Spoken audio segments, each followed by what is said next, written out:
नमस्कार, शेयर बाज़ार की बात करेंगे। एनबीसीसी इंडिया लिमिटेड की बात करते हैं।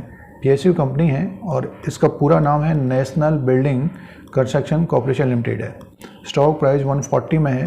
कुछ मित्रगण सब्सक्राइबर दोस्त एनबीसीसी इंडिया लिमिटेड के बारे में जानकारी चाह रहे थे, तो एनबीसीसी के बारे में एनालिसिस करते हैं इस वीडियो में। शेयर प्राइस में पिछले 1-2 महीने के अंदर ज़बरदस्त तेज़ी देखने को मिली थी।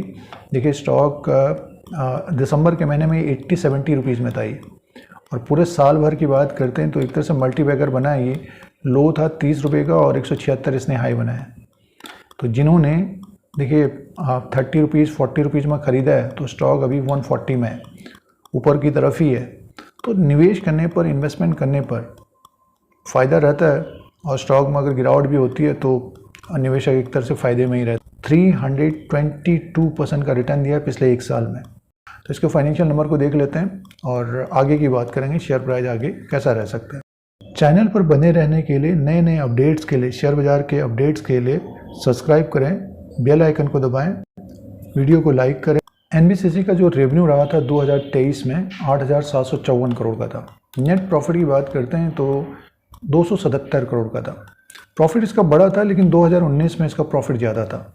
और क्वार्टरली नंबर्स की बात करते हैं तो 2,412 करोड़ का सेल्स था और टोटल इनकम था 2,471 करोड़ का। तो कंपनी का जो प्रॉफिट था 113 करोड़ का प्रॉफिट था। तो देखना पड़ेगा कि नेक्स्ट आने वाले जो नतीजे हैं उसमें इसका सेल्स कितना बढ़ता है और प्रॉफिट कितना बढ़ता है। लास्ट क्वार्टर का जो प्रॉफिट था 113 करोड़ का प्रॉफिट था। इसका जो मार्केट कैप है 25,236 करोड़ का है। फेस वैल्यू 1 रुपीज़ का है। बुक वैल्यू पर शेयर है 10 का, और डिविडेंड यील्ड है 0.39 का। अर्निंग पर शेयर 2.08 का। पिछले 1 साल में इसका अर्निंग पर शेयर बढ़ा। तो बुक वैल्यू पर शेयर है 10 के आसपास का, और शेयर प्राइस 140 में लगभग 14% ऊपर की तरफ कारोबार कर रहे शेयर प्राइस। तो जो आगे आने वाले नतीजे होंगे वो इम्पोर्टेंट रहेंगे। तो ये एनबीसीसी के फंडामेंटल्स थे, बिजनेस पॉइंट्स।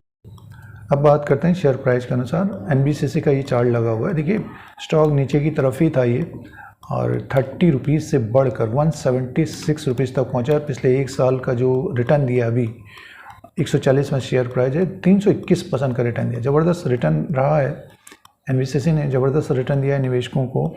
आगे की बात करते हैं तो जो निवेशक जिन्होंने लोअर लेवल पर ख़रीदा है तो इनका रिस्क बहुत कम रहेगा, और जो सपोर्ट रहेगा इसका भी इस वक्त ये 124 रुपये 40 पैसे का रहेगा। इसके नीचे आता है तो स्टॉक में फिर गिरावट देखने को मिल सकती है, और स्टॉक हमें 110-115 तक आता हुआ दिखाई दे सकता है।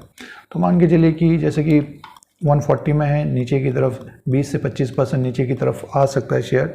और ऊपर की तरफ देखिए जिस तरह से ये तेज़ हुआ है, क्योंकि ये जनवरी के महीने में 87 में था, तो थोड़ा बहुत यहाँ पे निवेशक प्रॉफिट बुकिंग कर रहे हैं। देखिए यहाँ पर प्रॉफिट बुकिंग कर रहे हैं। ऊपर की तरफ का जो रेजिस्टेंस रहेगा 158 का रहेगा। 158 के ऊपर ये क्लोज देता है, तब ये 170-176 के आसपास तक जाता हुआ दिखाई दे सकता है। कुछ समय ये हमें नीचे की तरफ 120, ऊपर की तरफ 160, इस तरह से कारोबार करता हुआ नज़र आ सकता है। आगे आने वाले समय में इसके नतीजे अच्छे होंगे तो ये स्टॉक फिर और तेज़ होता हुआ दिखाई दे सकता है। लेकिन जिस प्रकार की इसमें तेज़ी है तो स्टॉक ऊपर की तरफ जाता है, थोड़ा बहुत मुनाफा वसूली करना चाहिए, थोड़ा बहुत मुनाफा वसूली करना चाहिए। और एनबीसीसी आपको पसंद है, स्टॉक में गिरावट होती है तो सिचुएशन के हिसाब से इसको देखना चाहिए। तो इस तरह से एक रणनीति के तहत इसको देखना चाहिए एनबीसीसी इंडिया लिमिटेड को। और आने वाले जो तिमाही नतीजे हैं उसमें रेवेन्यू और प्रॉफिट बढ़ेगा तो स्टॉक हमें ऊपर की तरफ जाता हुआ दिखाई दे सकता है। इसका अर्निंग पर शेयर बढ़ता हुआ नज़र आएगा तो अपने आप स्टॉक ऊपर की तरफ होगा।